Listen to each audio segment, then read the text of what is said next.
I cannot see you very well. Just as well, because I have something I have to tell you all. I look out into this room and I see so many people. Jake, please come back. Sit down and shut up. Everyone. Virginia, you I need you here. Okay. Because I see so many of the most important people in the world to me. The most important person in the world to me is right there. P-Man, you know who you are. This week because of the food czar thing. The rest of the time it's Michael. I know. I'm making light because I have a confession to make. And this is going to be hard for me to do, but I decided this morning that I had to tell you all. This is so hard. I am not who you think I am. Everything that all of you, so many of you, Patrick, you've known me since, what, 1992.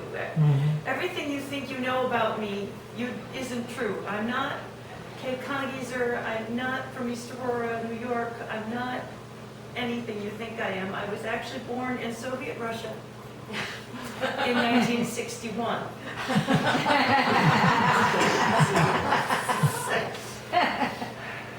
My mother was a tailor.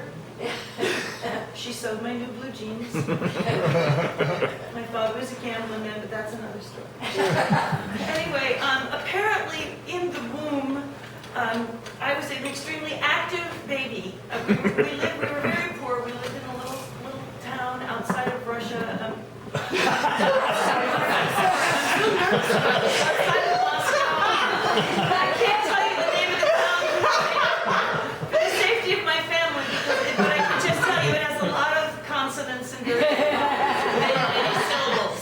I can't tell you my real name, but it also has a lot of consonants, very few vowels, and many syllables. Anyway, when my mother was pregnant with me, apparently I was a very active baby, and not in the usual just baby kicking sort of way. Apparently it was very rhythmic. And my mother felt certain that I was destined to be a dancer. Yes, I know. I told her. At age 3 months, I was enrolled in ballet school. By 9 months, I was dancing on point. At 18 months, I was discovered by the Moscow Ballet, and our entire lives changed. And I was taken to Moscow, and by age 3, I was the toast of Russia. A prima ballerina, and everyone was clamoring for me. And they didn't want to send me out of the country because they were afraid of me being exposed too much to the Western world, but they eventually, by the time I was 6, the clamor of and don't Google it, you won't find anything. You won't find anything. I'll tell you why later. Anyway, at age 6, we went on an international tour across the entire Europe and the United States. And, well, I had always, like Sarah Palin, I had always read all the papers. By the way, we could see her house. Anyway, I read all the papers, but I didn't really know anything because, of course, it was all controlled by this was Soviet Russia. But when I got into the Western world and I saw what was really happening, I made a decision. I made a decision that I had to defect. So we came to the United States. We were in New York. We were in Boston. We were in Chicago, and they watched me so closely. My KGB nanny, she was fierce. She would not let me out of her sight. And our last night, we were dancing with the community ballet in Fresno, California. Don't laugh. Some of those non-union dancers are very talented. Isn't that right, Virginia? Yes, I'm from Fresno. There you go. So our last night there. I took the girls aside in the corps de ballet there, and I told them what I wanted to do. It was very difficult even to just get a few of them in the dressing room because it was bugged everywhere. But we went, I told some of them to sing, and they sang, and I whispered to a few others, and then they passed it on later on. Anyway, so I got everybody to go out for one last night out to this club, and while I sent my KGB nanny off to look where my Mai Tai was because it hadn't arrived yet. Remember, I'm 6. But they kind of let me do what I wanted to do. Anyway, I knocked my KGB nanny's purse underneath the table, and I went under it. I feel bad to this day about this. I stole all of her cash. All of her American cash, because they wouldn't let me have any. And then I told my bodyguards, who were all male, that I was going to the little girl's room. In my case, it was true. and I went in where all the girls met me, and they staged this amazing catfight outside of the bathroom as a distraction, while the other ones were inside with me. And they gave me my briefcase that had my disguise in it, and they lifted me out of the bathroom window, and I jumped down, and I ran to a coffee shop, and I took out my disguise, which was a spirit gum, beard and mustache, and a beret, which I put my hair under, and a three-piece pinstripe suit. So when and shoes, and when I walked out, anybody just saw a French midget going by. I guess they say little person now, but back then you said midget. This was 1967. So I took my cash. And I caught a bus to Sacramento, to the governor's office, and Governor Reagan had just taken office. And I went to the security gate, and I tried to explain to them who I was, and nobody would pay any attention, but it just so happened, that Governor Reagan had a son who was a member of the Joffrey Ballet. He just happened to be visiting, and even I forgot to take off my disguise. I still looked like a French midget, but somehow he recognized me, and he said, "Dad, don't you know who that is?" And of course his dad said, so he brought me inside, and if it hadn't been for that wonderful young man, I never would have gotten any further. They would have turned me back, and I would still be in Soviet Russia, and I wouldn't be here today with all you wonderful people. Oh, this is so hard. Anyway, I told them what I wanted to do. I wanted to defect, and they called the White House, and by this time, in the East Coast, well, you've heard, remember back in the 2008 campaign when they were talking about that 3 a.m. call? That started with me. Oh. It was 3 a.m. and they got the 3 a.m. call. And they put me on Governor Reagan's private jet, and they flew me to Washington, D.C. and brought me into the Oval Office. I still look like a French midget. And when I got there, the Oval Office was filled with the Secretary of State was there, the Secretary of Defense was there, the Russian ambassador was there, and the president had Brezhnev on the phone, and they were yelling in Russian and they were yelling in English, and all of this was going on. And finally, I heard the president say this. He covered the phone and he said, "This bastard's not going to get the best of me this time." And they decided that I could stay.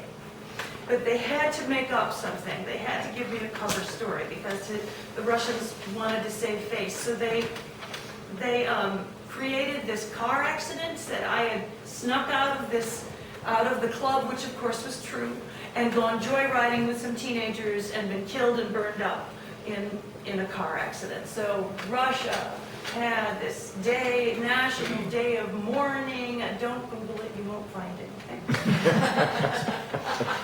This National Day of Mourning, and they took me to the Watergate Hotel. Now, I've always been very good with languages, and I was already speaking fluent English just from the tour that we had been on. I pick up things very quickly. But they needed me to get rid of my Russian accent, so I was there for a couple of months working with a linguist to get rid of my Russian accent, and it's very sad. I still speak fluent Russian, but I no longer understand it, so I don't bother. Anyway, so after that, they found this family near Buffalo, New York. To this day, I don't know what they had over them that made them take me, but they made up a distant cousin who was a single mother who died in a car crash. They didn't have much imagination.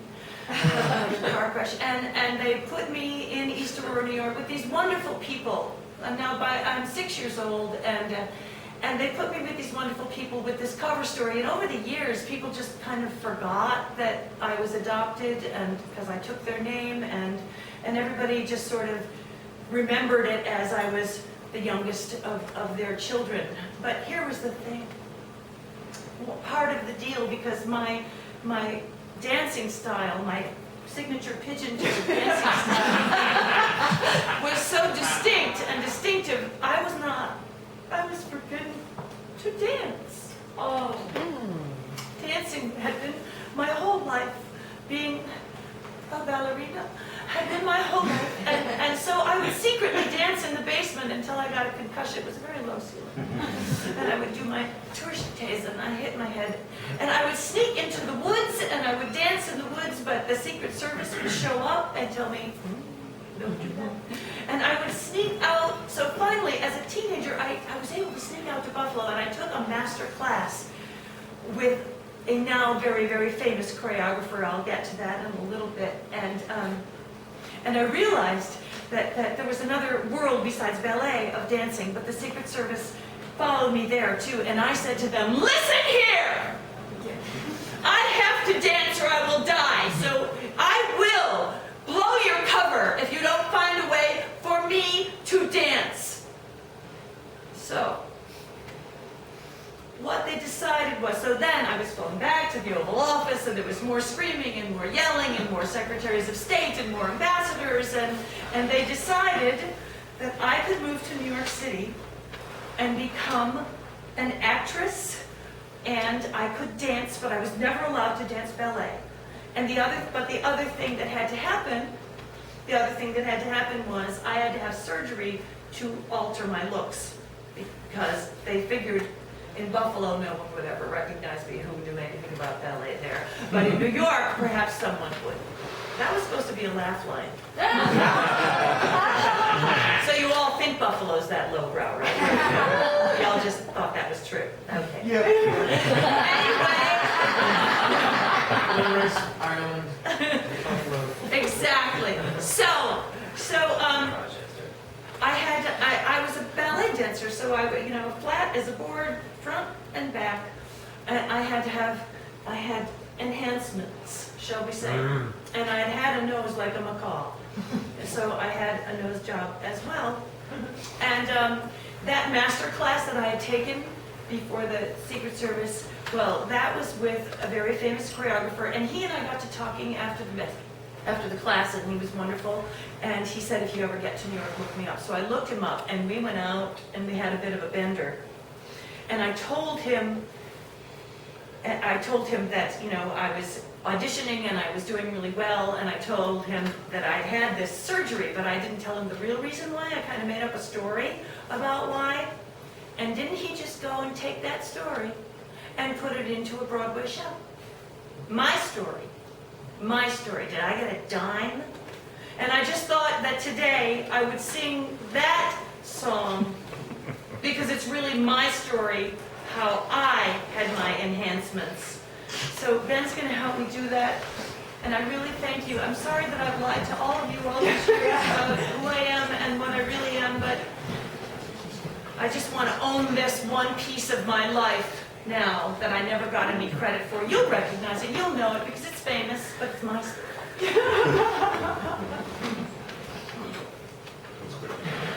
And my mouth is really dry. Does anybody need water? Oh,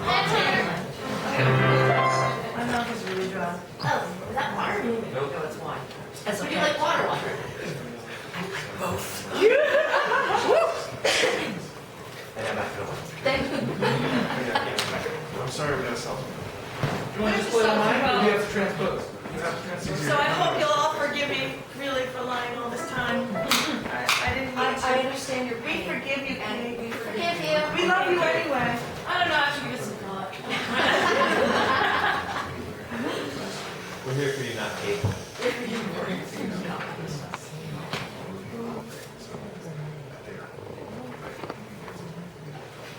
He's working with his page turner.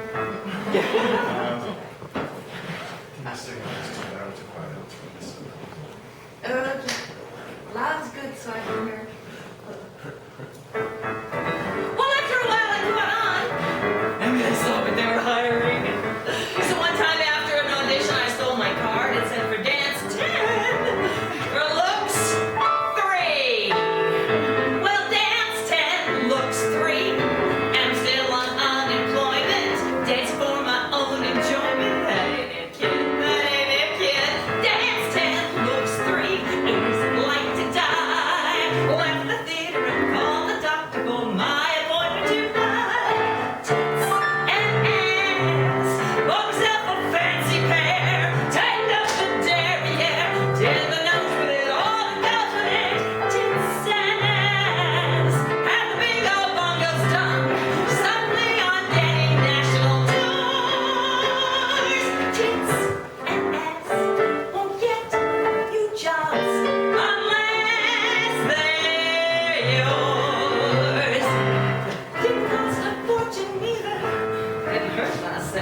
either. Flat and sassy. I get the strays and losers. Beggars really can't be choosers. That ain't it, kid. That ain't it. First the Chelsea. How do you do? Life turned into an endless medley of G. It had to be you. Why? Tits and ass. Well, Corbin once was bare. Now you're not getting someone's there. You have got hey, top to bottom, hey. It's a gas. Just a shot of silicone. Shaking in water, and you're fine. Tits and ass can change your life. They sure changed mine. You're all looking at my tits now, aren't you? Yeah. Have it all done. Honey, take my word. Grab a cab, come on, see the wizard. Park and 73rd.